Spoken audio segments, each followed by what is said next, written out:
Menachot Askav Gimel résumé. Premier sujet. La mincha, korban mincha d'un choté de celui qui a fauté. Elle doit venir, a priori, comme on comprend de la Torah, sans huile.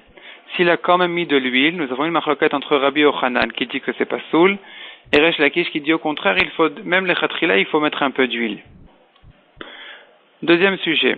La Gemara se pose la question dans le cas où il a un peu essoré le kometz de son huile. L'huile est arrivée au feu du misbéach, mais le kometz est resté sans huile, avec un peu moins d'huile que ce qu'il avait au début. Est-ce que c'est considéré comme un kometz qui a manqué, dont il manque un petit peu, et donc il est pas soul, ou pas? Dans le langage de la Gemara, ça s'appelle chibouré olin, puisque l'huile vient attacher la farine du kometz. Est-ce qu'elle est considérée comme le kometz lui-même, donc le kometz est incomplet, ou bien c'est considéré comme autre chose, et donc, puisque la farine est entière et complète, c'est suffisant. La Gemara reste en safek. La Gemara au début voulait faire le rapport avec une autre marloquette entre Rabbi Yochanan et Resh Lakish, mais ça a été repoussé, donc ça reste en safek. Troisième sujet, nous avons une Mishnah qui nous décrit toutes sortes de mélanges entre deux menachot dans tous les états différents, avant la kmitza, après la kmitza, le kometz avec les restes avec le kometz, et la Mishnah nous dit exactement quelle est la halakha dans chacun des mélanges, quelle est la halakha lechatchila et bediavad. La Gemara ensuite ramène là-dessus une marloquette. C'est pas vraiment là-dessus, c'est une marloquette un peu indépendante. Simplement, la Gemara ensuite, elle va objecter de notre Mishnah sur les avis différents. Donc, la marloquette est une marloquette entre Rav Chisda et Rabbi Hanina. À savoir, dans un cas où on a deux morceaux de shruta, donc de viande cachère, et un morceau de nevela, donc de viande pas cachère. La viande nevela, dont on n'a pas fait la shruta, c'est tamé. La shruta, c'est tahor. Et il faut savoir, est-ce que la touma s'annule ou pas, puisqu'on a une majorité de tahor, de shruta. Et là, Rav Chisda, il vient avec un grand chidouche. Et la Gemara, par la suite, elle nous dira que selon a priori, selon Rabbanan,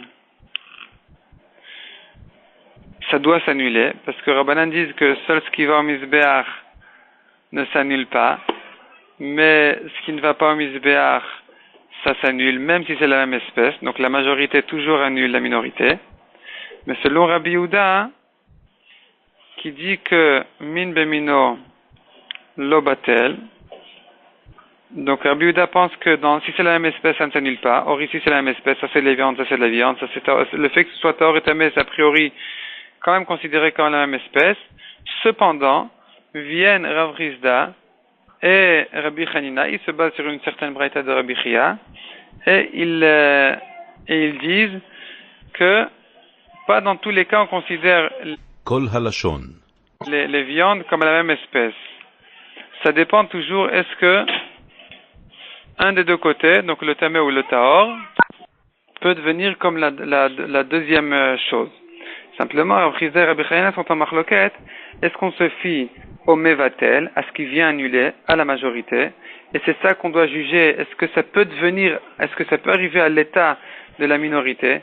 Donc ici, si par exemple dans notre cas la majorité c'est la shruta, c'est le tahor, jamais le tahor deviendra tamé, donc c'est considéré comme une autre espèce, et donc ça annule la nevela.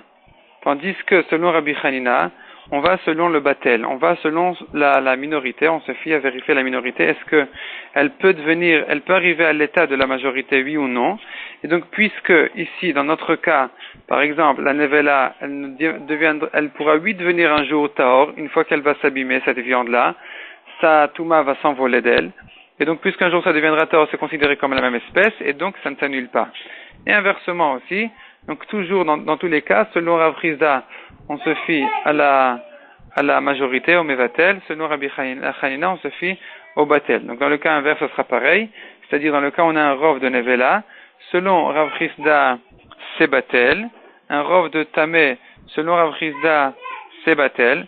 Parce que la majorité qui est la nevela, elle peut devenir un jour comme la shruta, c'est-à-dire elle sera un jour tard une fois qu'elle va s'abîmer. Donc au contraire, je me trompais. Selon Rav Chisda ici, c'est dans le cas où la nevela c'est le rov, c'est considéré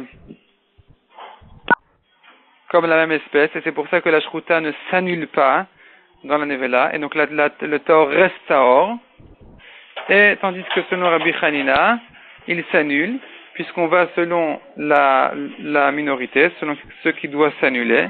Or ici, ce qui devrait s'annuler, ce qui devrait s'annuler ici, c'est la shruta, la théora. Or, la théora jamais ne deviendra tmea. Donc, c'est considéré comme deux espèces différentes, et c'est pour ça que ça s'annule. La Gemara ensuite veut ramener plusieurs objections de notre Mishnah, et la Gemara résout tous les problèmes en disant que les menachot sont différents, que non seulement le komet est considéré comme la part du misbéar qui ne s'annule pas, mais même les restes de la mincha sont concernés par cette halakha qui ne s'annule pas, donc on n'a pas de preuve de notre Mishnah. Dans notre Mishnah, on voit que jamais ça s'annule. Ni le komet dans les restes, ni les restes dans le komet, ni etc. Donc ça ne concerne pas la marloquette de Rav Rizda et Rabbi Hanina qui ne parlent pas de part du misbéar, qui parlent de choses qui ne sont pas en rapport avec le misbéar. Là-bas, effectivement, on retrouve les principes généraux de Bitoul.